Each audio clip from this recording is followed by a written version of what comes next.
ਨਮੋ ਬੁੱਧਾ, ਜੈ ਭੀਮ, ਜੈ ਪ੍ਰਬੁੱਧ Bharat. UK, Europe ਤੇ ਬਾਕੀ ਦੇਸ਼ਾਂ ਦੇ ਵਿੱਚ ਦੇਖ ਰਹੇ ਦਰਸ਼ਕਾਂ ਦਾ doctor Ambedkar memorial committee of Great Britain ਵੱਲੋਂ ਸਥਾਪਿਤ ਕੀਤੇ ਗਏ Buddhist international media Lotus TV ਵੱਲੋਂ ਆਪ ਜੀ ਦਾ ਬਹੁਤ ਬਹੁਤ ਸਵਾਗਤ ਹੈ ਜੀ। ਮੈਂ ਤਰਸੇਮ ਕੌਲ ਅੱਜ ਫਿਰ ਆਪ ਦੇ ਲਈ ਇੱਕ ਪ੍ਰੋਗਰਾਮ ਲੈ ਕੇ ਹਾਜ਼ਰ ਹੋਇਆ ਹਾਂ। ਮੈਨੂੰ ਉਮੀਦ ਹੈ ਕਿ ਆਪ ਇਸ ਨੂੰ ਪਸੰਦ ਕਰੋਗੇ ਅਤੇ ਫੀਡਬੈਕ ਵੀ ਜ਼ਰੂਰ ਕਰੋਗੇ। ਇਹ ਜੋ ਲੋਟਸ ਟੀਵੀ ਹੈ ਕੰਸ਼ ਟੀਵੀ ਦੇ ਮਾਧਿਅਮ ਤੋਂ ਪ੍ਰਕਾਸ਼ ਕੀਤਾ ਜਾਂਦਾ ਹੈ। ਤੁਸੀਂ ਇਸ ਨੂੰ ਸਕਾਈ 772 ਹਰੇਕ ਸੰਡੇ 6 ਤੋਂ 7 ਵਜੇ ਤੱਕ ਇਸ ਨੂੰ ਦੇਖ ਸਕਦੇ ਹੋ। ਇਸ ਨੂੰ ਰਿਪੀਟ ਵੀ ਕੀਤਾ ਜਾਂਦਾ ਹੈ ਵੈਂਸਡੇ ਵਾਲੇ ਦਿਨ 2 ਵਜੇ। ਆਪ ਇਸ ਨੂੰ 2 ਵਜੇ ਵੀ ਦੇਖ ਸਕਦੇ ਹੋ। ਇਹਦੇ ਨਾਲ ਨਾਲ ਤੁਸੀਂ YouTube 'ਤੇ ਵੀ ਤਨ ਪੀਮਾ ਤਨ ਪਾ ਕੇ ਤੁਸੀਂ ਜਿੰਨੇ ਪ੍ਰੋਗਰਾਮ ਹੈ ਸਾਰੇ ਦੇਖ ਸਕਦੇ ਹੋ। ਅਤੇ ਹੋਰ ਵੀ ਇਨਫੋਰਮੇਸ਼ਨ ਜੋ ਕਮੇਟੀ ਬਾਰੇ ਹੈ ਤੁਸੀਂ ਇਸ ਵਿੱਚ ਦੇਖ ਸਕਦੇ ਹੋ। ਅਤੇ ਇਹਦੇ ਨਾਲ ਹੀ ਅੱਜ ਦਾ ਜੋ ਪ੍ਰੋਗਰਾਮ ਹੈ, ਅੱਜ ਅਸੀਂ ਸੰਵਿਧਾਨ, ਭਾਰਤੀ ਸੰਵਿਧਾਨ ਅੱਜ ਚੋਣਾਂ ਦੇ ਦੌਰ ਦੇ ਵਿੱਚ ਬਹੁਤ ਕੁਝ ਕਿਹਾ ਜਾ ਰਿਹਾ ਹੈ ਕਿ ਭਾਰਤੀ ਸੰਵਿਧਾਨ ਨੂੰ ਖਤਰਾ ਹੈ। ਅਸੀਂ ਇਸ ਉੱਤੇ ਅੱਜ ਚਰਚਾ ਕਰਨ ਜਾ ਰਹੇ ਹਾਂ। ਮੈਂ ਕੁਝ ਅਨਾਊਂਸਮੈਂਟਾਂ ਤੋਂ ਬਾਅਦ ਆਪਣਾ ਪ੍ਰੋਗਰਾਮ ਫੇਰ ਸ਼ੁਰੂ ਕਰੂੰਗਾ, ਕਿਉਂਕਿ ਤੁਸੀਂ ਜਾਣਦੇ ਹੋ ਕਿ ਮਈ ਦਾ ਮਹੀਨਾ ਸ਼ੁਰੂ ਹੋ ਗਿਆ ਹੈ, ਖੁਸ਼ੀਆਂ ਦਾ ਮਹੀਨਾ ਸ਼ੁਰੂ ਹੋ ਗਿਆ ਹੈ ਸਾਡੇ ਲਈ, ਕਿਉਂਕਿ ਇਸ ਵਿੱਚ ਬੁੱਧ ਜਯੰਤੀ ਥਾਂ ਥਾਂ ਸਾਰੀ ਦੁਨੀਆ ਦੇ ਵਿੱਚ ਮਨਾਈ ਜਾ ਰਹੀ ਹੈ। ਕੱਲ੍ਹ ਨੂੰ ਅਸੀਂ 6 ਮਈ ਨੂੰ ਲੈਸਟਰ ਵਿਖੇ ਬੁੱਧ ਜਯੰਤੀ ਸ਼੍ਰੀਲੰਕਨ ਲੋਕਾਂ ਵੱਲੋਂ ਮਨਾਈ ਜਾ ਰਹੀ ਹੈ। ਬਹੁਤ ਹੀ ਅੱਛਾ ਕਲਚਰ ਪ੍ਰੋਗਰਾਮ ਹੋ ਰਿਹਾ ਹੈ। ਬੁੱਧ ਵਿਹਾਰ ਵੱਲੋਂ ਕੋਚ ਕੀਤੀ ਗਈ ਹੈ। ਆਪ ਸਭ ਨੂੰ ਬੇਨਤੀ ਹੈ, ਅਗਰ ਜੇ ਕੋਈ ਆਉਣਾ ਚਾਹੁੰਦਾ ਤੁਸੀਂ ਕਮੇਟੀ ਦੇ ਮੈਂਬਰ ਦੇ ਨਾਲ ਉਹਨਾਂ ਨੂੰ ਫੋਨ ਕਰਕੇ ਦੱਸ ਸਕਦੇ ਹੋ। ਅਤੇ ਸਵੇਰ ਨੂੰ 11 ਵਜੇ ਬੁੱਧ ਵਿਹਾਰ ਆ ਜਾਓ। ਜਿਨ੍ਹਾਂ ਨੇ ਨਾਂ ਲਿਖਾਏ ਹਨ ਉਹ ਸਵੇਰ ਨੂੰ 11 ਵਜੇ ਆ ਜਾਓ। ਅਤੇ ਆਪਾਂ ਲੈਸਟਰ ਕਲਚਰ ਪ੍ਰੋਗਰਾਮ ਜੋ ਹੈ ਬੁੱਧ ਜਯੰਤੀ ਦੇ ਉਪਲਕਸ਼ ਦੇ ਵਿੱਚ ਕੀਤਾ ਜਾ ਰਿਹਾ ਹੈ, ਤੁਸੀਂ ਉਸ ਨੂੰ ਦੇਖ ਸਕਦੇ ਹੋ। ਇਹਦੇ ਨਾਲ ਹੀ ਨਾਲ ਜੋ ਡਾਕਟਰ ਅੰਬੇਡਕਰ ਮੈਮੋਰੀਅਲ ਕਮੇਟੀ ਵੱਲੋਂ ਬੁੱਧ ਜਯੰਤੀ ਮਨਾਈ ਜਾ ਰਹੀ ਹੈ, ਇਸ ਤਰੀਕ ਨੂੰ ਵੀ ਤੁਸੀਂ ਨੋਟ ਕਰ ਲੈਣਾ। ਉਹ 26 ਮਈ ਨੂੰ ਅਸੀਂ ਮਨਾ ਰਹੇ ਹਾਂ ਬੁੱਧ ਵਿਹਾਰ ਵਿੱਚ ਬੜੀ ਧੂਮਧਾਮ ਨਾਲ। ਤੁਸੀਂ ਇਸ ਵਿੱਚ ਵੀ ਜ਼ਰੂਰ ਹਿੱਸਾ ਲੈਣਾ ਹੈ। ਇਸ ਵਿੱਚ ਪਤਵੰਤੇ ਸੱਜਣ ਔਰ ਕਾਫੀ ਪੰਤੇ ਜੀ ਹੁਣ ਵੀ ਆ ਰਹੇ ਹਨ। ਤੁਸੀਂ ਉਹਨਾਂ ਦੇ ਵਿਚਾਰ ਸੁਣੋ ਔਰ ਧੰਮ ਬਾਰੇ ਜਾਣਕਾਰੀ ਤੁਸੀਂ ਲੈ ਸਕਦੇ ਹੋ। ਇਹਦੇ ਨਾਲ ਹੀ ਨਾਲ ਸਾਡੇ ਇੰਟਰਨੈਸ਼ਨਲ ਮਿਸ਼ਨ ਲੰਡਨ ਵੱਲੋਂ ਵੀ ਆਪ ਸਭ ਨੂੰ ਇਨਵੀਟੇਸ਼ਨ ਹੈ, ਜੋ ਕਿ ਉਹਨਾਂ ਨੇ 19 ਮਈ ਨੂੰ ਉਹਨਾਂ ਨੇ ਬਾਬਾ ਸਾਹਿਬ ਦਾ ਜਨਮ ਦਿਨ ਅਤੇ ਬੁੱਧ ਜਯੰਤੀ ਇਕੱਠੇ ਮਨਾ ਰਹੇ ਹਨ। ਉਹ ਬਣਾ ਰਹੇ ਹਨ ਐਟ 1A ਵੈਸਟਮਿਨਸਟਰ ਗਾਰਡਨ ਬਾਰਕਿੰਗ ਵਿਖੇ। ਪੋਸਟ ਕੋਡ ਹੈ 1G11OBJ। ਤੋਂ ਤੁਸੀਂ 10 ਤੋਂ ਲਾ ਕੇ 2:30 ਵਜੇ ਤੱਕ ਬੁੱਧ ਪੂਰਨਿਮਾ ਮਨਾ ਰਹੇ। ਉਸ ਤੋਂ ਬਾਅਦ ਬਾਬਾ ਸਾਹਿਬ ਜੀ ਦਾ ਜਨਮ ਦਿਨ ਵੀ ਮਨਾ ਰਹੇ ਹਨ। ਤੋ ਆਪ ਸਭ ਨੂੰ ਅੰਬੇਡਕਰ ਇੰਟਰਨੈਸ਼ਨਲ ਮਿਸ਼ਨ ਲੰਡਨ ਵੱਲੋਂ ਵੀ ਸੁਨੇਹਾ ਹੈ ਕਿ ਤੁਸੀਂ ਇਸ ਵਿੱਚ ਹਾਜ਼ਰ ਹੋਵੋ ਔਰ ਬੁੱਧ ਜਯੰਤੀ ਦੇ ਪ੍ਰੋਗਰਾਮ ਨੂੰ ਔਰ ਬਾਬਾ ਸਾਹਿਬ ਦੇ ਜਨਮ ਦਿਨ ਨੂੰ ਤੁਸੀਂ ਦੇਖੋ।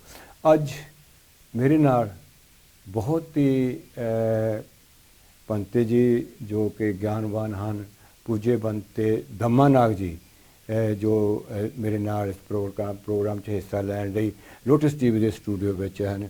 ਪੂਜੇ ਬੰਤੇ ਜੀ, ਤੁਹਾਨੂੰ ਸਭ ਤੋਂ ਪਹਿਲਾਂ ਤਾਂ ਪ੍ਰਣਾਮ ਹੈ ਔਰ ਨਾਲ ਆਪ ਦਾ ਬਹੁਤ ਬਹੁਤ ਸਵਾਗਤ ਹੈ ਕਿ ਤੁਸੀਂ ਲੋਟਸ ਟੀਵੀ ਦੇ ਸਟੂਡੀਓ ਵਿੱਚ ਆਏ ਹੋ ਅਤੇ ਅੱਜ ਆਪਾਂ संविधान ਦੇ ਉੱਤੇ चर्चा ਕਰਨ ਲਈ आया। थैंक यू जी। आपको भी बुद्ध धम्म संघ की ओर से सुबह आशीर्वाद, मंगल कामना, मंगल मैत्री, और लोटस टीवी की ओर से सारे यूके तथा यूरोप के जितने भी दर्शक हैं उन्हें भी मंगल कामनाएं, मंगल मैत्री कि आज आप संविधान दिवस या संविधान के ऊपर में चर्चा करेंगे कि संविधान आज इतना महत्वपूर्ण भारत के लिए क्यों है। इसके ऊपर सविस्तर चर्चा करेंगे कुछ समय के बाद। Thank you. एक होर अनाउंसमेंट मैं करने जा रहा कि खुशी के नाल गमियां दी भी जो अनाउंसमेंट है कि जिस तरह पिछले कुछ हफ्तियां तो आपां KL चांद जी के गीत जो आपां कमेटी ने रिलीज़ किया सी, आप जानते हैं उन्होंने आपां सारिਆਂ ने बधाइयां दित्तियां। रात उन्हों का लड़का गरनेक उन्होंने तो साथ छड़ गया है, वो संसार नूं अलविदा कह गया है। 49 ईयर उन्हों की उम्र सी तो बहुत ही दुख भरी खबर है। ਅਸੀਂ ਕਮੇਟੀ ਵੱਲੋਂ ਲੋਟਸ ਟੀਵੀ ਵੱਲੋਂ ਆਪਣੇ ਵੱਲੋਂ ਬੁੱਧ ਧੰਮ ਸੰਘ ਦੀਆਂ ਕੰਪਾਂ ਨਾਲ ਉਹਨਾਂ ਦੇ ਕੁਸ਼ਲ ਕੰਮਾਂ ਦੇ ਨਾਲ ਜੋ ਉਹਨਾਂ ਨੂੰ ਸ਼ਾਂਤੀ ਮਿਲੇ ਔਰ ਨਿਰਵਾਣ ਦੇ ਪਾਂਦੀ ਹੋਣ ਤੇ ਉਹਨਾਂ ਨੂੰ ਰੈਸਟ ਐਂਡ ਪੀਸ ਹੋਵੇ, ਇਹ ਸਾਡੀ ਮਨੋਕਾਮਨਾ ਹੈ। ਬਹੁਤ ਦੁੱਖ ਭਰੀ ਖਬਰ ਹੈ ਜਦੋਂ ਕਿ ਇੱਕ ਬੱਚਾ ਮਾਪਿਆਂ ਤੋਂ ਦੂਰ ਹੁੰਦਾ ਹੈ। ਤੇ ਇਹਦੇ ਨਾਲ ਹੀ ਨਾਲ ਜੋ ਅੱਜ ਪੰਤ ਜੀ ਇੱਕ ਗੀਤ सुन लीए, क्योंकि बाबा साहब दे जयंती जो है सारे संसार में हाले भी मनाई जा रही है, थां थां मनाई जा रही है। तो एक आप गीत सुनते हैं। गीत जो है लाल हो तुम भीम के मुस्तान सिंह हीरा जी वालों जो गाया गया सी, ये लेखक जो है ना आज़ाद जलंधरी जी वो लेखक हैं। तो गीत सुनो जी, लाल हो तुम भीम के।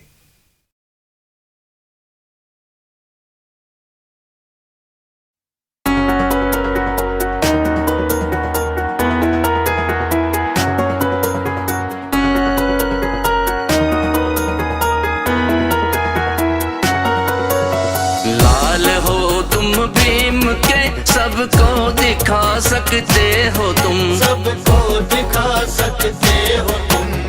लाल हो तुम भीम के, सबको दिखा सकते हो तुम।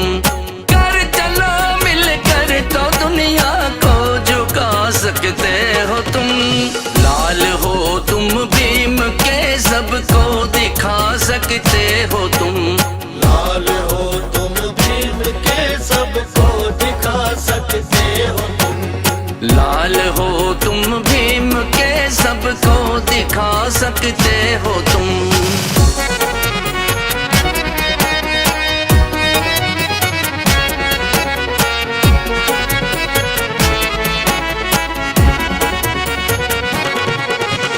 कौम के सब नौजवानों को जगाना है तुम्हें, तूफानों से दुनिया को दिखाना है तुम्हें, दिखाना है तुम्हें। कौम की कश्ती को साहिल तक भी ला सकते हो तुम। घर चलो मिलकर तो दुनिया को झुका सकते हो तुम। लाल हो तुम भीम के, सबको दिखा सकते हो तुम। लाल हो तुम भीम के, सबको दिखा सकते हो तुम। लाल हो तुम भीम के, सबको दिखा सकते हो तुम।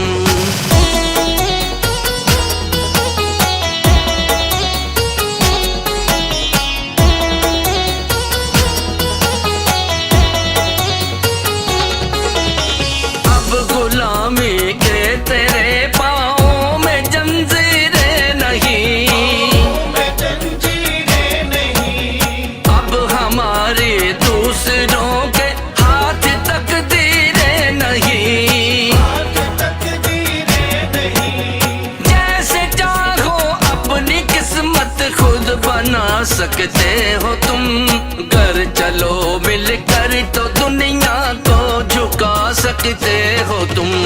लाल हो तुम भीम के, सबको दिखा सकते हो तुम। लाल हो तुम भीम के, सबको दिखा सकते हो तुम। लाल हो तुम भीम के, सबको दिखा सकते हो तुम।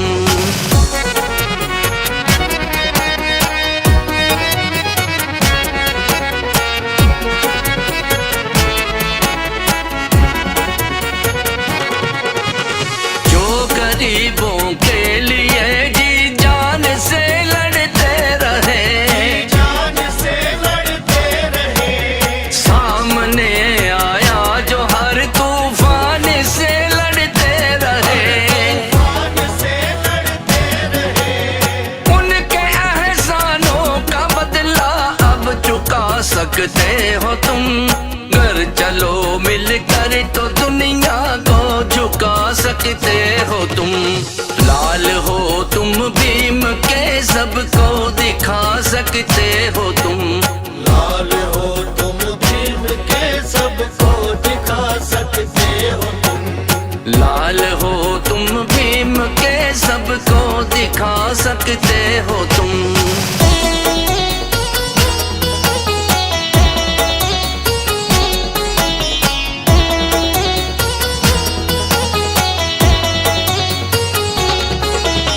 तुझ में गर आजाद हिम्मत है तो फिर आगे बढ़ो,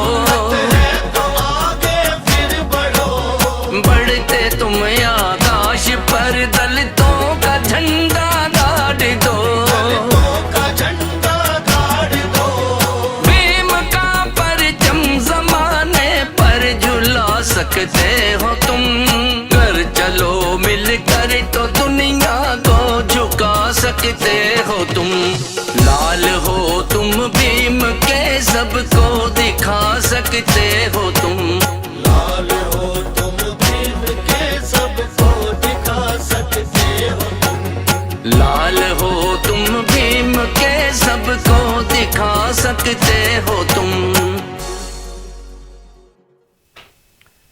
लाल हो तुम भीम के सबको बसा सकते हो तुम। ਮਸਤਾਨ ਸਿੰਘ ਹੀਰਾ ਨੇ ਜੋ ਗੀਤ ਗਾਇਆ ਹੈ ਤੇ ਮੈਨੂੰ ਲੱਗਦਾ ਹੈ ਕਿ ਤੁਸੀਂ ਜ਼ਰੂਰ ਪਸੰਦ ਕੀਤਾ ਹੋਵੇ। ਬਹੁਤ ਹੀ ਅੱਛਾ ਗੀਤ ਗਾਇਆ ਗਿਆ ਹੈ ਔਰ ਇਸ ਦੇ ਲਫ਼ਜ਼ ਵੀ ਬਹੁਤ ਅੱਛੇ ਹਨ ਤੇ ਵੀਡੀਓ ਵੀ ਬਹੁਤ ਅੱਛਾ ਹੈ।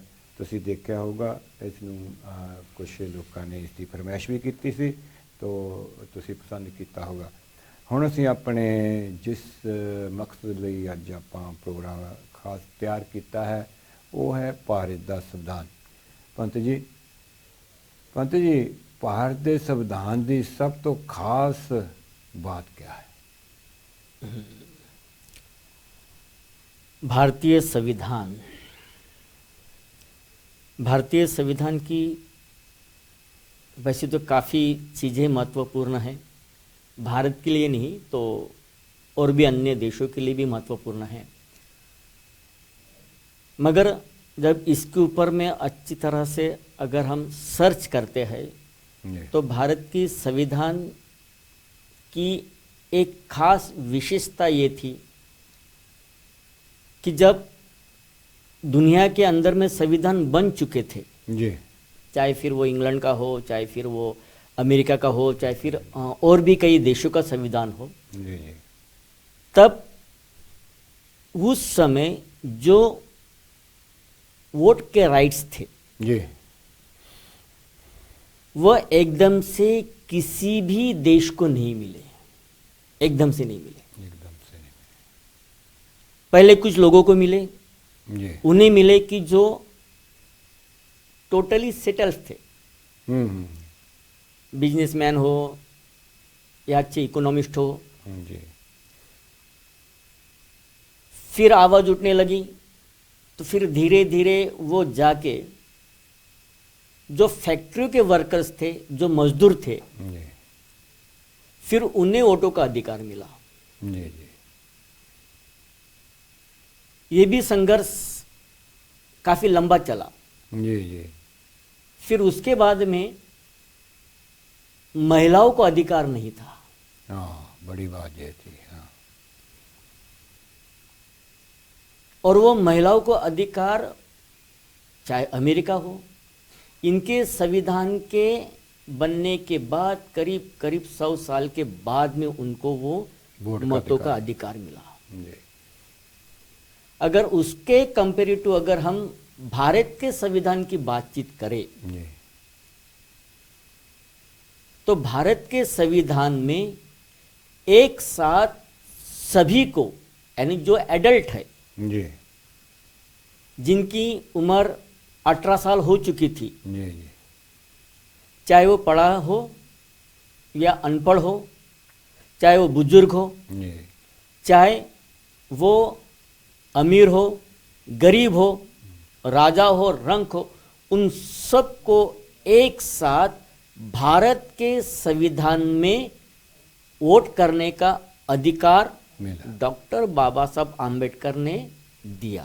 जी, हाँ, जी, और ये महत्वपूर्ण बात थी। जी, जी, और जब ये अधिकार मिला जी, तब जाके लोगों को अपना नेता चुनने का अधिकार प्राप्त अधिकार हुआ। प्राप्त हुआ। हाँ, जी, और उन्हें लगा कि हमारी आवाज जी, ये व्यक्ति उठा सकता है, वह व्यक्ति उठा सकता है, हमारे हितों के लिए, हमारे फंडामेंटल राइट्स के लिए, जी हमारे वुमेन्स राइट्स के लिए, है ना। जी। तो जो मानवीय अधिकार थे उन सारे अधिकारों को संसद में भेजने के लिए ऐसी व्यक्ति को चुनने का अधिकार सर्वप्रथम जी सिर्फ और सिर्फ भारतीय संविधान के माध्यम से भारतीयों को प्राप्त हुआ।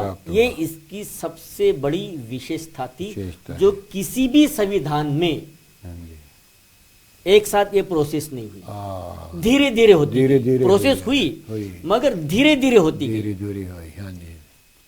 मगर भारत के संविधान में एक ही साथ सबको समानता का अधिकार मिला, मतों का अधिकार मिला। ऐसी नहीं कि आप राजा हो तो आपको सबसे पहले मतों का अधिकार मिलेगा, हाँ। ऐसी नहीं कि आप वेल इकोनॉमिस्ट हो तो आपको सबसे पहले मतों का अधिकार मिलेगा। पंत जी, तिलक वर्ग ऐसे के- नहीं। आपकी बात में तिलक वर्ग के जो लीडर थे उन्होंने वोट का मुखालफत भी की थी। बोलते थे कि जिसके 10 खेत हैं या 10 पढ़िया है उसका वोट का अधिकार होना चाहिए। हाँ, ये बात भी सही है। ये अपने बीच में ही ये क्वेश्चन पूछ दिया है। बात ये उस समय की भी थी जी जब महाराष्ट्र के काफी अच्छे नेता थे, ब्राह्मणीवादी नेता थे, ब्राह्मणीवादी सोच के नेता थे, जी। और उनका नाम था तिलक। तिलक, हाँ। और तिलक ने ये कहा था, तेली कुंभी माड़ी, हाँ। ये सांसद में जाके क्या तेल बेचने वाले हो। इतनी कठोर शब्दों के साथ उन्होंने ओबीसी ओबीसी, हाँ जी।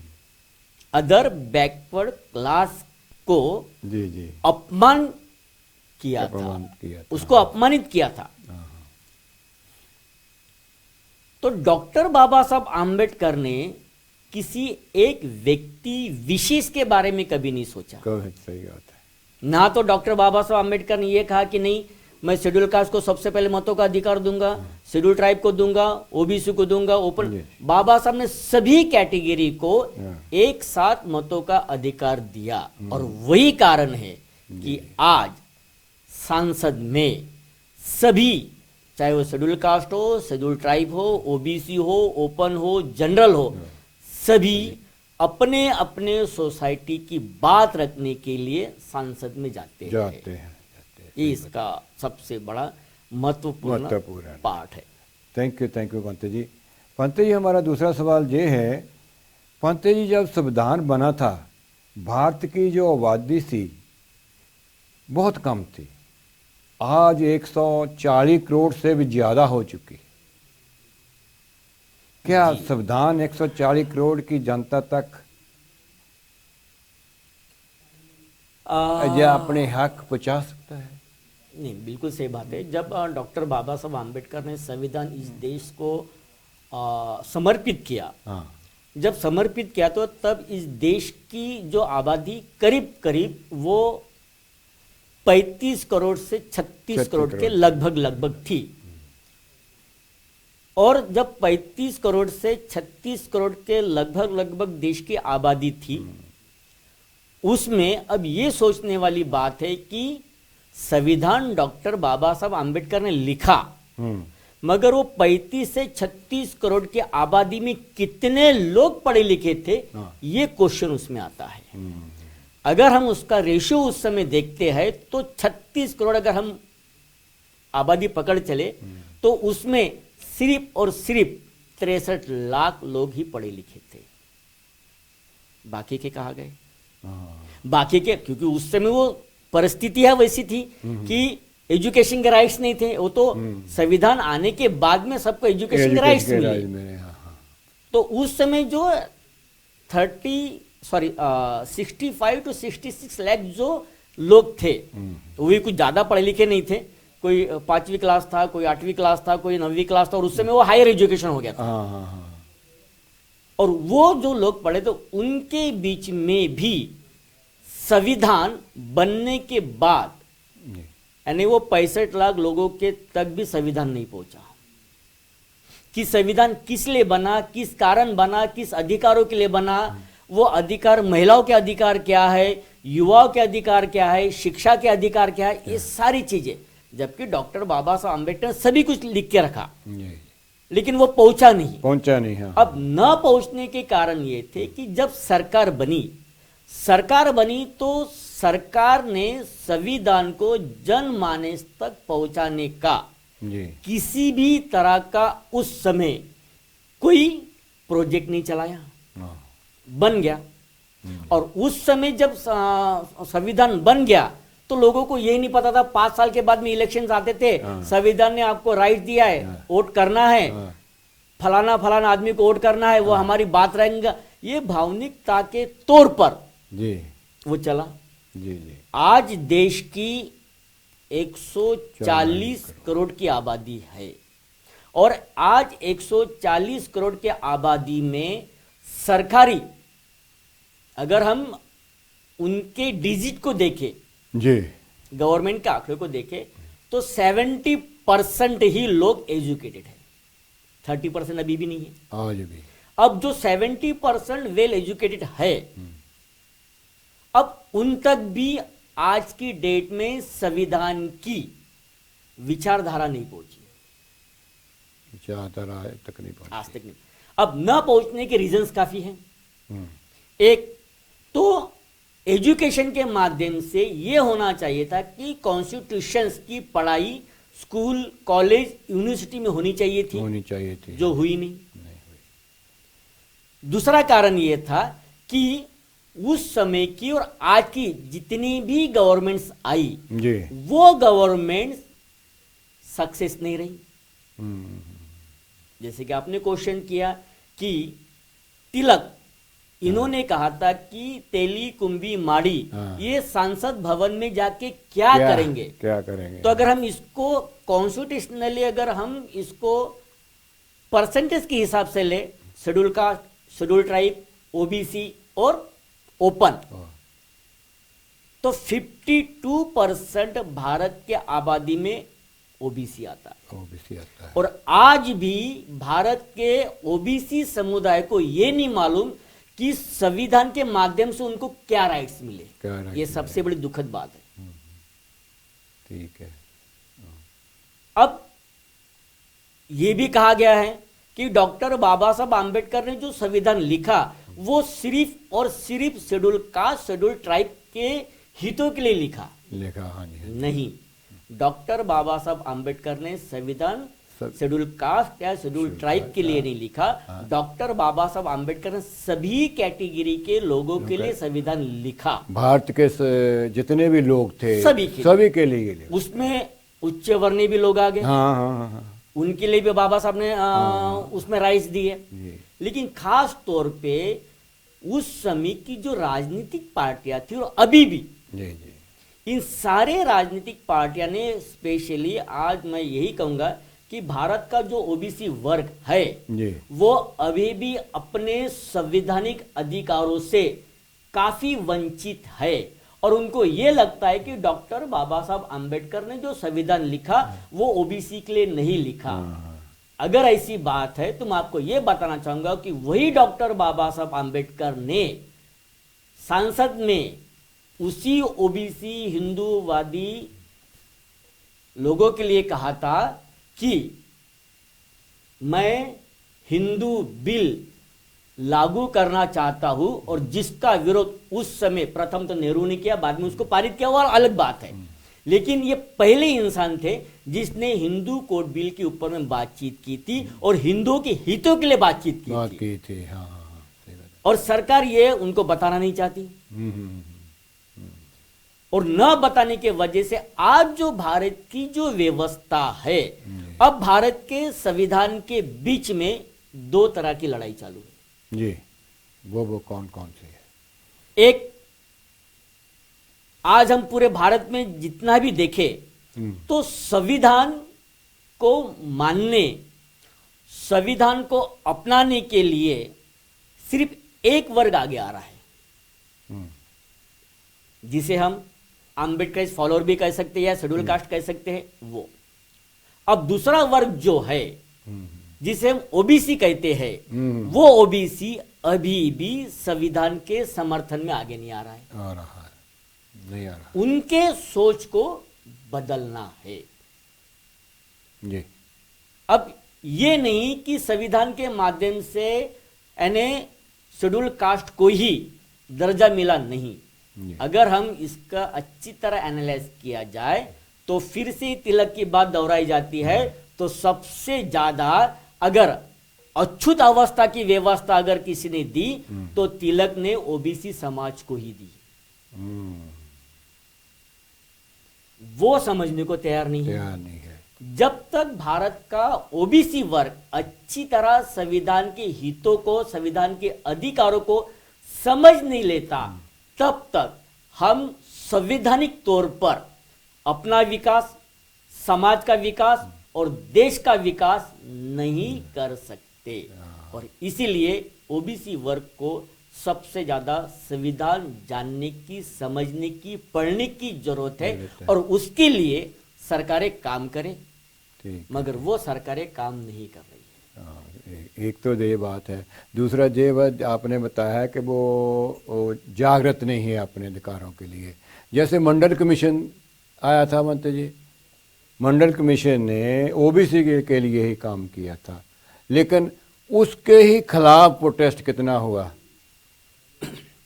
मंडल कमीशन ओबीसी के लिए आया था, मंडल कमीशन के खिलाफ ओबीसी ने बगावत भी कर दी थी। उसका रीजन है कि जैसे मैंने आपको पहले कहा कि अगर गवर्नमेंट जब 1950 में संविधान लागू हुआ, तब से अगर उस समय की गवर्नमेंट ने अगर अच्छी तरह संवैधानिक अधिकारों को जनमानस तक पहुंचा दिया होता तो शायद वो उस समय बगावत नहीं करते। ठीक है, उनको पता ही नहीं था।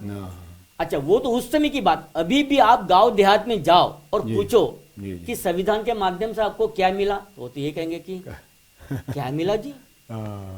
उनको तो मालूम ही नहीं है कौन से आर्टिकल्स में हमको क्या मिल रहा है, क्या नहीं मिल रहा है, हमारे सामाजिक अधिकार क्या है, हमारे धार्मिक अधिकार क्या है, हमारे रिलीजियस अधिकार क्या है, उनको उसके बारे में कोई जानकारी नहीं। मंत्री जी, बाबे ने दिया है, माता ने दिया है और जो साईं ने दिया है, वो लोग तो ऐसा बोलते हैं। वो इसीलिए बोलते हैं कि उसमें भी दो तरह की संवैधानिक सोच पैदा हो चुकी है। एक भारतीय संवैधानिक सोच है, दूसरी मनुवादी संवैधानिक सोच है। मनुवादी संवैधानिक सोच, फॉर एग्जाम्पल, अगर हम किसी के घर में किसी कारण कोई अनगिनत घटना घट गई किसी भी कारण, तो वो संवैधानिक माध्यम से नहीं जाता, वो ये जाता कि नहीं, मेरे बुरे कर्मों का, मेरे पापों का कोई काम है तो मुझे मानसिक गुलामी की ओर बढ़ता है। किसी डेरे में, किसी बाबा में, किसी साधु, किसी संत से, वहां से वो अपना बचाव करना चाहता है। मगर ऐसी नहीं, अगर गुनाह हुआ है तो उससे बचने के राइट्स भी संविधान में दिए हुए हैं। तो वो आप संविधान की उस तरीके से सोचने की कोशिश करेंगे तो पता चलेगा। अन्यथा ये लड़ाई हमको और कितने साल लड़नी पड़ेगी पता नहीं है। तो इसका यही कारण है कि संविधान को ओबीसी वर्ग तक अच्छी तरह पहुंचाना आज की हमारी जिम्मेदारी है। आज की जिम्मेदारी है। थैंक यू मंत्री जी। मंत्री जी, संविधान सब राजनीतिक तौर पर ही होता है या समाज के लिए भी होता है? अगर आज की परिस्थिति में देखें तो संविधान को सिर्फ राजनीतिक तौर पर ही अपनाया गया है जी। राजनीतिक तौर पर जी। वो इस तरह से आज सभी भारत की, क्योंकि अभी तो भारत में इलेक्शंस हैं जी और इलेक्शन चल रहे हैं जी, सभी जितनी भी पार्टियां हैं वो ये चाहती है कि भारत के संविधान को बचाया जाए। जी। भारत का संविधान कौन बचाएगा? एक राजनीतिक दल भारत का संविधान नहीं बचा सकता। भारत के संविधान को बचाने के लिए भारत के सारे लोगों को संविधान की जानकारी होना चाहिए जी। मगर वो जानकारी नहीं दी जा रही है। अब किसी भी पार्टी ने अगर ये बात छेड़ी है कि हमको संविधान को बचाने के लिए आपको वोट करना है या आपको वोट देना है, लेकिन कोई भी पार्टी ये नहीं कह रही कि आपको संविधान इसलिए बचाना है कि संविधान को अगर नहीं बचाते हो तो आने वाले समय में आपके सारे अधिकारों को छीन लिया जाएगा और आपको फिर से एक तानाशाही के अंदर आपको गुलाम बना दिया जाएगा। ये एक बात हुई। दूसरी बात यह है कि आज सारी राजनीति पार्टी संविधान को बचाना क्यों चाहती है। ये जो प्रश्न है कि जितनी भी राजनीतिक पार्टी है, सभी राजनीतिक पार्टी ने अपने अपने समय में कुछ ना कुछ करप्शन किया है। ऐसी कोई पार्टी नहीं है कि जिसने करप्शन नहीं किया, सबने करप्शन किया है और संविधान ही है कि उनको करप्शन से बाहर निकाल सकता है। तो उनको अपना भी बचाव करना है। और इलेक्शन के मुद्दे में एक राजकीय पार्टी धार्मिक इशू का मुद्दा बना के सत्ता में आना चाहती है, तो उसकी अपोजिशन पार्टी संविधान को मुद्दा बना के सत्ता में आना चाहती है। और ये सही बात है, संविधान को बचाकर सत्ता में आए कोई बात नहीं, मगर सत्ता में आने के बाद में संविधान को उसके जितने आर्टिकल्स है, अभी तो ये भी लोगों को नहीं मालूम कि संविधान के कितने आर्टिकल्स के अंदर में कितने अमेंडमेंट्स हुए। नहीं। आज की डेट में 103, 104 अमेंडमेंट हुए हैं, जबकि संविधान की आर्टिकल्स जो मूल थी वो 395 के आर्टिकल्स थे और उसमें संशोधन 103 संशोधन हो चुके। तो वैसे भी तो संविधान को चेंज हुआ है, वही है, इसमें दोहराई तो कोई बात ही नहीं है। 103 आर्टिकल चेंज होना डायरेक्टली इनडायरेक्टली संविधान चेंज हुआ है, लेकिन उसका जो मूल ढांचा है वो चेंज नहीं हुआ, वो नहीं हो सकता है ना। अब ये उस मूल ढांचे को चेंज करना चाहते हैं। अब मूल ढांचे को चेंज करना यानी ये होता है कि आज की पार्टी जितनी भी संविधान बचाना इसलिए चाहती है कि आर्टिकल 368 के माध्यम से संविधान को अगर बदलना है, डॉक्टर बाबा साहब अम्बेडकर उसकी भी व्यवस्था संविधान में कर दी। संविधान को बदलना है तो किसी भी पार्टी की लोकसभा और राज्यसभा के अंदर में फुल मेजॉरिटी होना चाहिए, जिसका विरोध ना हो, तब जाके वो संविधान बदल सकता है। मगर ऐसी व्यवस्था अभी नहीं है, और इसीलिए आज की सारी राजनीतिक पार्टी संविधान को बचाने के लिए ये इशू को बनाकर सत्ता में आना चाहती है। तो ये पॉलिटिकल इशू बनते जा रहा है। ठीक है। और ये जैसी जैसे पॉलिटिकल इशू बनते जाएगा, लोगों तो इस इशू की जानकारी नहीं है, वो तो बिल्कुल इमोशनल लेवल पे काम कर रहे हैं। लाखों की भीड़ दिखती है, अगर लाखों की भीड़ में आए और उनसे अगर कोई माइक लेके पूछा जाए कि भाई राहुल गांधी हो या मोदी हो या फिर और कोई नेता हो, ये कह रहे कि संविधान को बचाना है, तो आप संविधान के बारे में क्या जानते हो? उसको पता ही नहीं बेचारे को, वो क्या जाने। जो कॉन्स्टिट्यूशन एक्सपर्ट है, ये उनकी जिम्मेदारी है कि अपने हर एक आर्टिकल को जनमानस तक पहुंचाने की कोशिश करें। इसलिए आज का जो इशू है, संविधान बचाने का जो इशू है, ये ज्यादा से ज्यादा ये इशू पॉलिटिकल बन चुका है।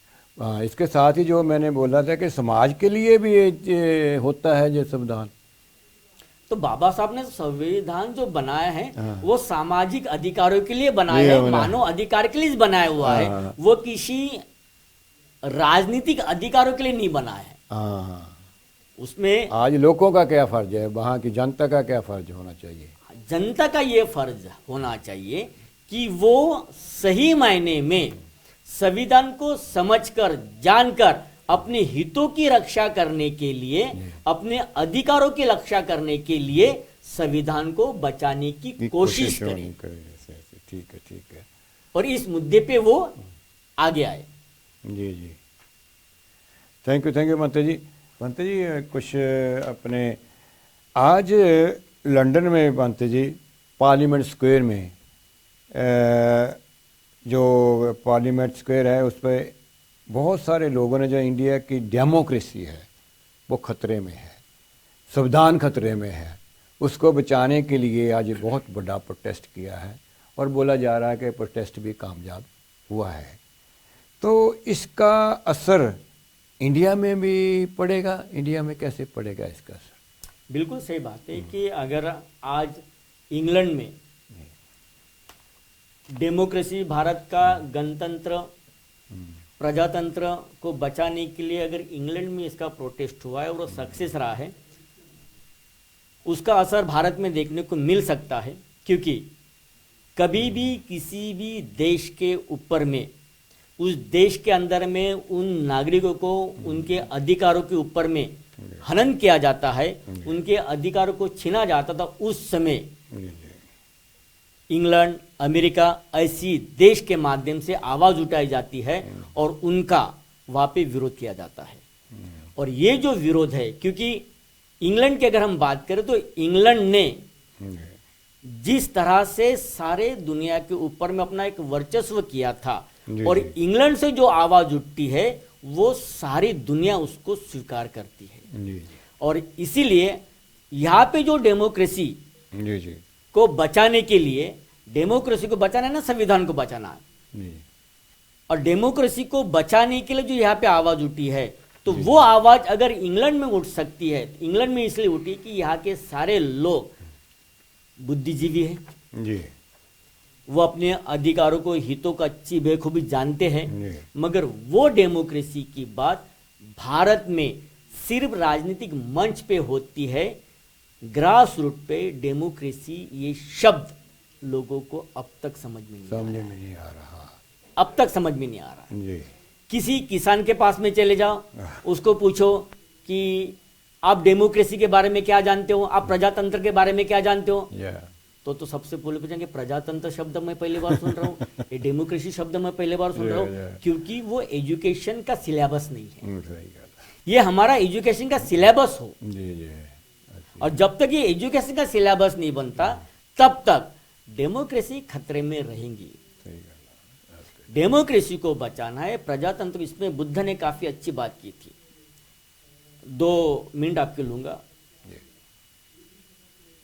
बुद्ध ने कहा था कि किसी भी राज्य को बचाने के लिए वो राज्य हमेशा के लिए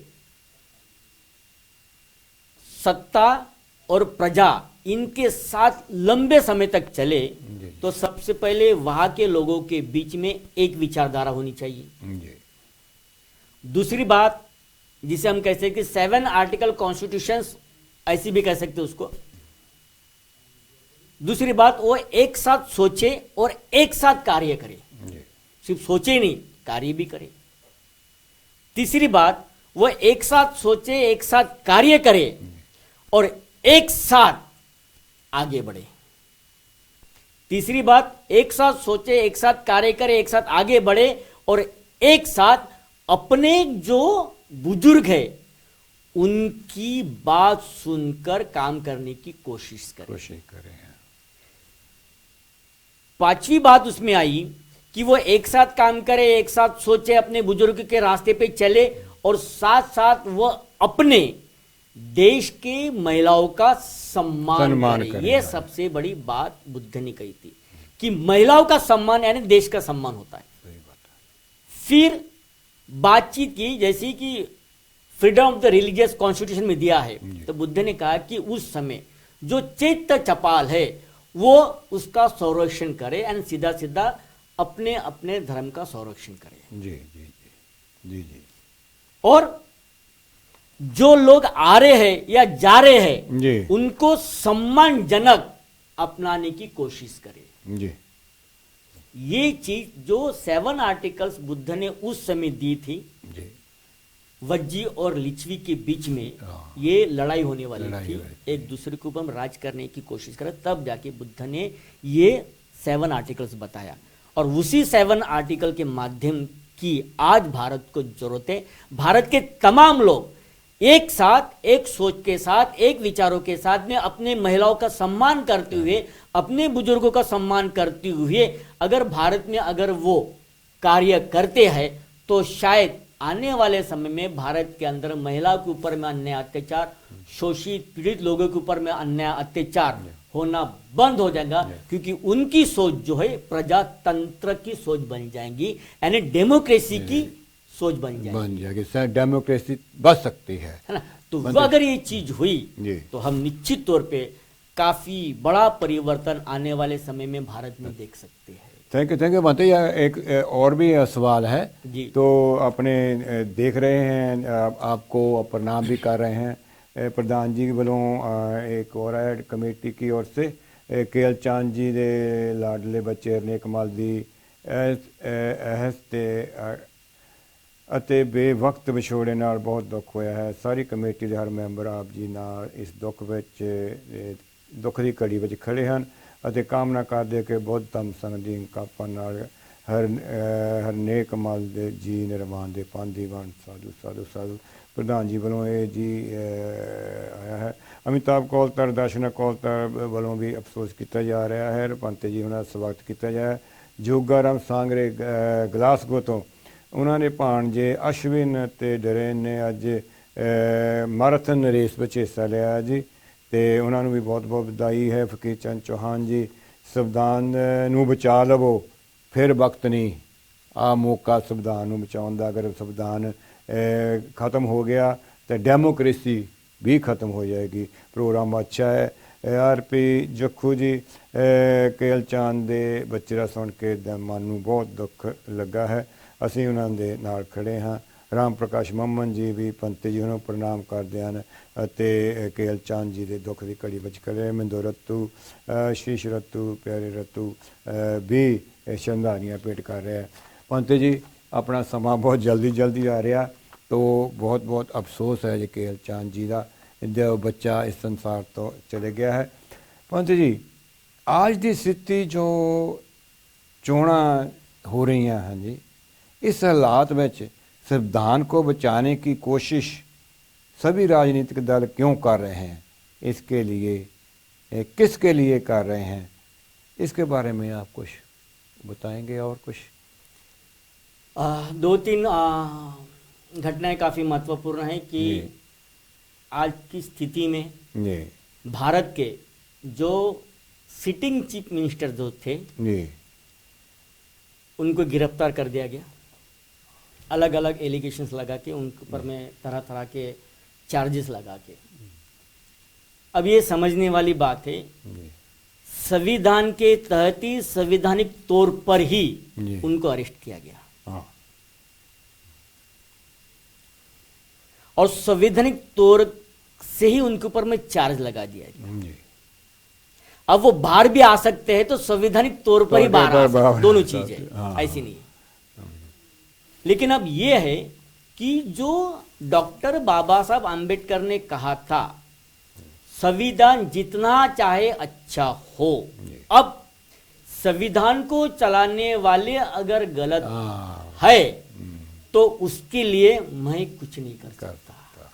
अभी की जो परिस्थिति है, जो सरकार है वो सरकार संविधान का जो यूज कर रही है इतने गलत ढंग से कर रही है कि उसने सभी सरकारी डिपार्टमेंट्स को कंट्रोल कर लिया। अब बची सिर्फ न्याय व्यवस्था, तो न्याय व्यवस्था भी अगर इस गवर्नमेंट के माध्यम से कंट्रोल हो गई तो फिर संवैधानिक अधिकार हमारे पूरी तरह समाप्त हो जाएंगे। अब हमारे पूरी तरह अधिकार समाप्त हो जाएंगे तो हमारे पास बचा ही क्या? कुछ भी नहीं। जब संविधान नहीं बचे तो डेमोक्रेसी नहीं बचे। जब संविधान नहीं बचेगा तो फिर वही बात आएंगी जो पूर्व की बात थी, एक व्यक्ति के हाथ में सारी व्यवस्था होगी और वह एक व्यक्ति 99 लोगों के ऊपर में अपनी हुकूमत करेगा, जिसे हम डिक्टेटरशिप भी कह सकते हैं। तो वो व्यवस्था को बचाने के लिए आज भारत की जो उथल फुथल राजनीतिक हो रही है, जो राजनीतिक गर्माहट हम देख रहे हैं, वो इसलिए है कि किसी भी तरह से, है ना, हमें संविधान को या डेमोक्रेसी को बचाना है और इसलिए सारी व्यवस्था चल रही। इस व्यवस्था के लिए काफी लोग इकट्ठा आई है। लेकिन और एक बात कहूंगा कि संविधान बच भी गया फिर भी बाबा साहब के विचारों को समाप्त किया जाएगा, ये कोई नहीं कहेगा। मैं आपसे ही कह रहा हूं कि ये एनालिसिस है। इसलिए जब संविधान लागू हुआ, संविधान लागू होने के बाद डॉक्टर बाबा साहब आम्बेडकर के साथ कईयों सालों तक, यानी उनके महापरिनिर्वाण होने के बाद भी उनके विचारों के साथ में डिस्क्रिमिनेशन होता रहा, भेदभाव खलवाड़ होता रहा। हाँ, सही बात है। बाबा साहब को आज उनके संविधान को इसलिए उनको स्वीकार करना है कि उनके पास में दूसरा कोई रास्ता ही नहीं है। रास्ता नहीं है। हाँ। और रास्ता ना होकर उन्हें बाबा साहब का न चाहते हुए दिल पे पत्थर रखते हुए हाथ में कॉन्स्टिट्यूशन और सर पे बाबा साहब का फोटो रखना पड़ रहा है।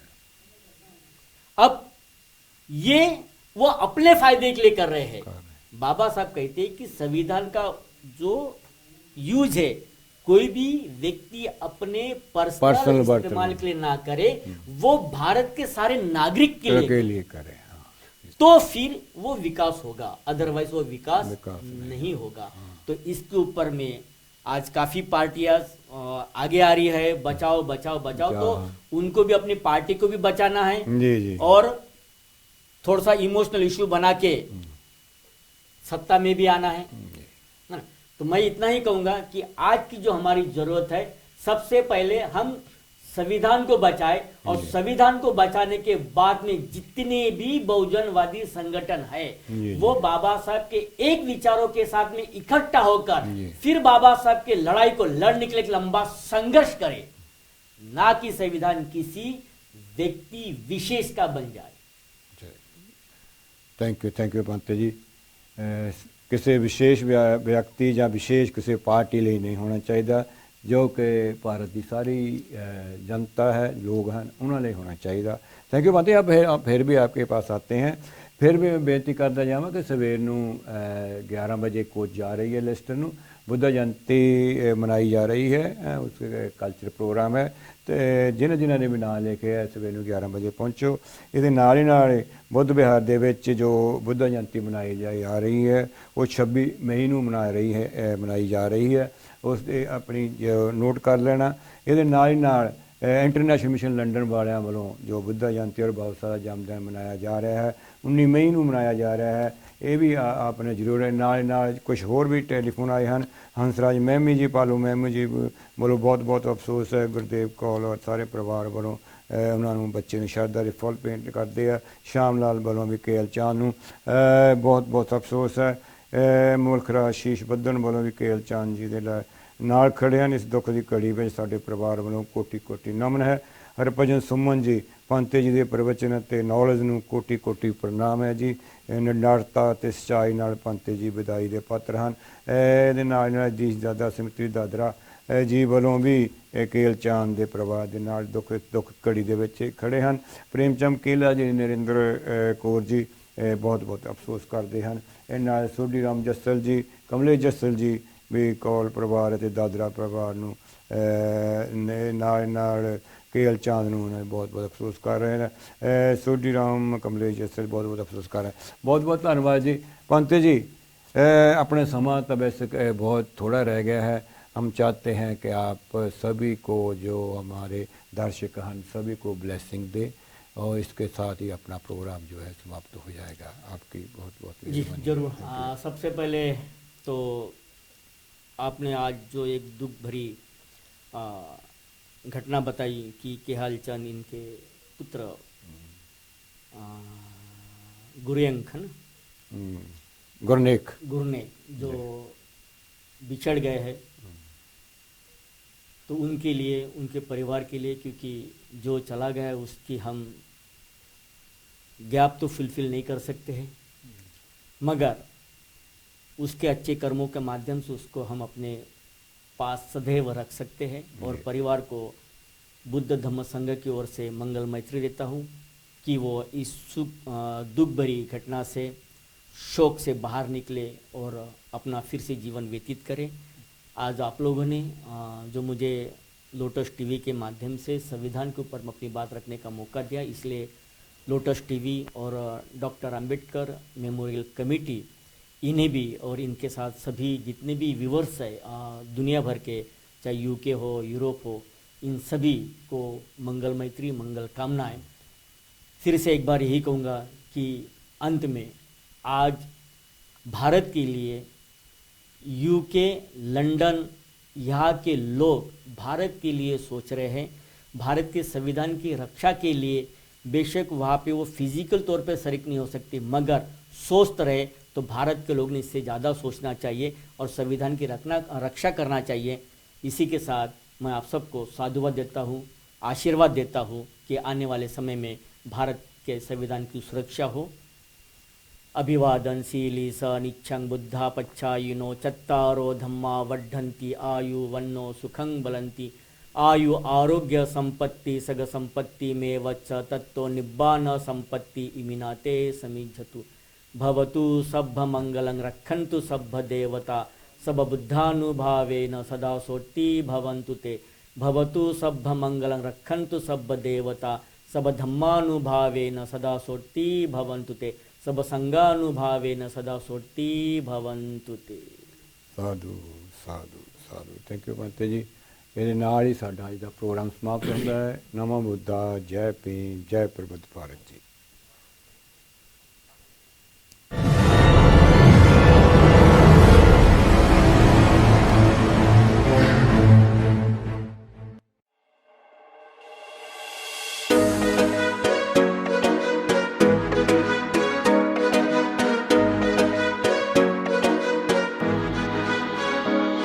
ਹੱਕ ਮੰਗਿਆ ਨਹੀਂ ਮਿਲਦੇ, ਉੱਠ ਉੱਤੇ ਨੂੰ ਨਾ ਦੇਖ। ਮੰਗਿਆ ਨਹੀਂ ਮਿਲਦੇ, ਉੱਠ ਉੱਤੇ ਨੂੰ ਨਾ ਦੇਖ। ਭੀਮ ਲਿਖ ਕੇ ਛੱਡ ਗਿਆ ਤੇਰੇ ਕੁੰਡਲੀ ਤੇਰੇ ਲੇਖ। ਇਹ ਸੰਵਿਧਾਨ ਦੇ ਬੰਨਿਆਂ ਨੂੰ ਤੂੰ ਫੋਲ ਕੇ ਤਾਂ ਦੇਖ। ਇਹ ਸੰਵਿਧਾਨ ਦੇ ਬੰਨਿਆਂ ਨੂੰ ਤੂੰ ਫੋਲ ਕੇ ਤਾਂ ਦੇਖ। ਇਹ ਸੰਵਿਧਾਨ ਦੇ ਬੰਨਿਆਂ ਨੂੰ ਤੂੰ ਫੋਲ ਕੇ ਤਾਂ ਦੇਖ।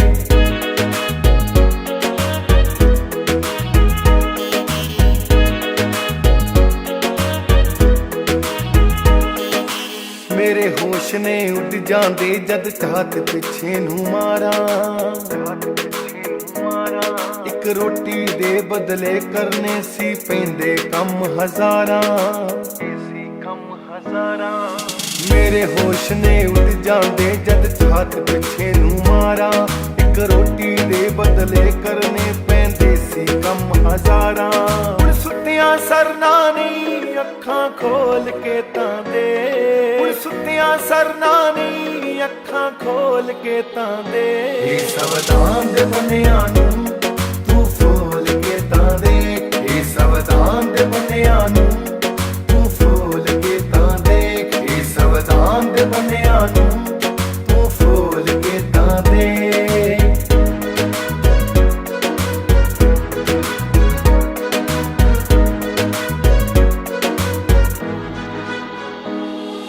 ਕਿਉਂ ਚੋਰੀ ਜਾਂਦਾ ਏ ਹੱਥਾਂ ਦੀਆਂ ਦੇਖ ਲਕੀਰਾਂ।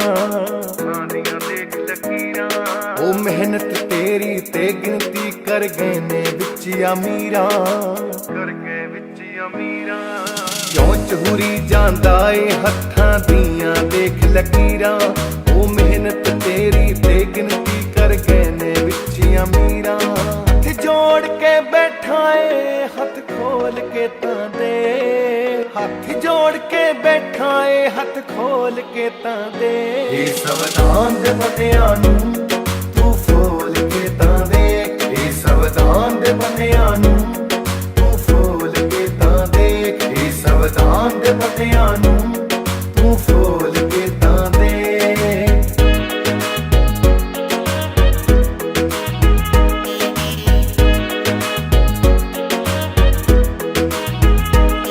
ਇਹ ਫਲ ਨੇ ਪਿਛਲੇ ਕਰਮਾਂ ਦਾ ਨਾ ਦੋਸ਼ ਦੇ ਭਗਵਾਨਾਂ ਨੂੰ। ਜਿਨ੍ਹਾਂ ਹਾਲਤ ਤੇਰੀ ਕੀਤੀ ਏ ਪਹਿਚਾਨੋ ਨਾ ਸ਼ੈਤਾਨਾਂ ਨੂੰ।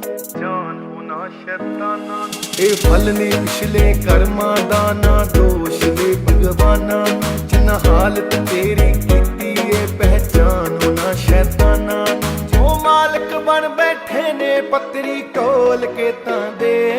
ਜੋ ਮਾਲਕ ਬਣ ਬੈਠੇ ਨੇ ਪੱਤਰੀ ਢੋਲ ਕੇ ਤਾਂ ਦੇ। ਇਹ ਸੰਵਿਧਾਨ ਦੇ ਬੰਨਿਆਂ ਨੂੰ ਤੂੰ ਫੋਲ ਕੇ ਤਾਂ ਦੇ।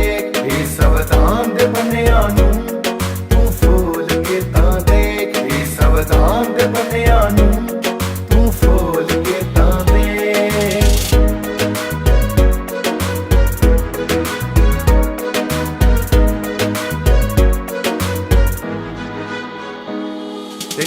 ਵਿਦਿਆ ਦੇ ਗਿਆ ਏ ਹਿੰਮਤ ਦਲੇਰੀ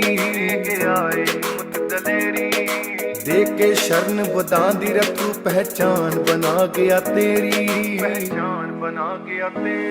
ਤੈਨੂੰ ਵਿਦਿਆ ਦੇ ਗਿਆ ਏ ਹਿੰਮਤ ਦਲੇਰੀ ਦੇ ਕੇ ਸ਼ਰਨ ਵਧਾਂਦੀ ਰੱਖੂ ਪਹਿਚਾਨ ਬਣਾ ਗਿਆ ਤੇਰੀ ਸਿਰ ਝੁਕ ਜੂ ਦੁਨੀਆ ਦਾ ਨਮੋ ਬੁੱਧਾ ਬੋਲ ਕੇ ਤਾਂ ਦੇ ਝੁਕ ਜੂ ਦੁਨੀਆ ਦਾ ਨਮੋ ਬੁੱਧਾ ਬੋਲ ਕੇ ਤਾਂ ਦੇ ਇਹ ਸੰਵਿਧਾਨ ਦੇ ਬੰਨਿਆਂ ਨੂੰ ਤੂੰ ਫੋਲ ਕੇ ਤਾਂ ਦੇਖ ਇਹ ਸੰਵਿਧਾਨ ਦੇ ਬੰਨਿਆਂ ਨੂੰ ਤੂੰ ਫੋਲ ਕੇ ਤਾਂ ਦੇਖ ਇਹ ਸੰਵਿਧਾਨ ਦੇ ਬੰਨਿਆਂ